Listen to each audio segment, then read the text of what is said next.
I discovered that in Pakistan alone, there's an average of 3 honor killings a day, often with the word Allah dripping from the lips of the murderers, so that even though this is a crime of culture, it is done, committed in the name of religion, which is why it becomes something for us people of faith, Muslims in particular, to own up to. And no, this statistic does not come from a neocon institute, but from Amnesty International, among the world's most respected human rights monitors, and one, by the way, that is now headed by a Muslim woman. Try accusing her of Islamophobia. I discovered that in moderate Muslim countries, such as Algeria and Tunisia, Muslim women cannot marry outside of the faith. Men, on the other hand, can, since they'll be converting their wives to the faith. I discovered that in the Kingdom of Saudi Arabia, America's good buddy, women are, in fact, property of men by law. They can be passed down from their fathers to their husbands, to their sons, to their brothers. In other words, women in Saudi Arabia have the legal status of a used car, and yet they're not even permitted to drive a new car. And I discovered in the Islamic Republic of Iran, not America's good buddy, if a woman is merely suspected of homosexuality and the religious police get their hands on her, she will be draped in a pristine, clean white sheet, lowered into a freshly dug dirt pit, and stoned alive. Same with men, by the way. As a very troubling video clip in my, excuse me, ma'am, you will have time for a Q&A as soon as I'm done, and I welcome your question. But I just want to finish up this point. A very troubling video clip in my own PBS documentary attests to that fact. And so, contending with all of this information, I had to flash back to that brash question asked of me by my boss.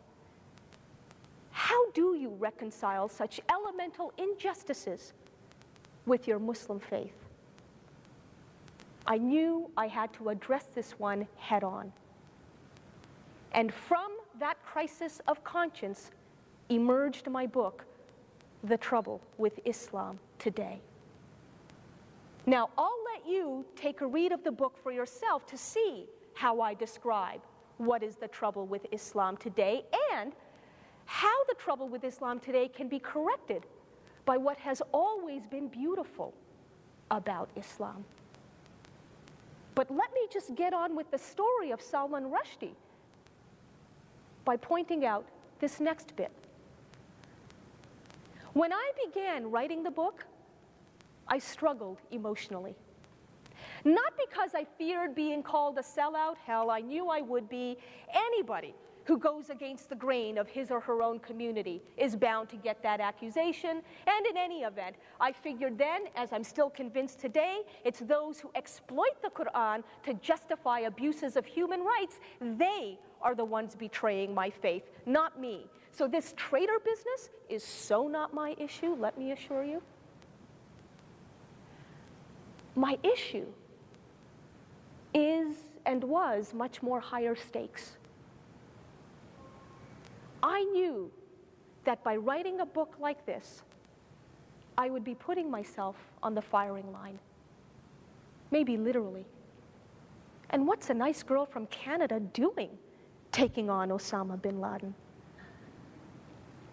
Well, as it turns out, during this period of struggle, I had the unexpected, unforeseen opportunity to speak with Salman Rushdie. And I asked him, what else? A question. Why would you support a young Muslim woman writing the kind of book that might invite into her life the violence and chaos that's been visited upon yours? And without any hesitation, he replied, because a book is more important than a life. Now, I laughed, thinking this guy has a great sense of humor. He's obviously making light of his precarious security situation, and he's about to tell me the serious answer.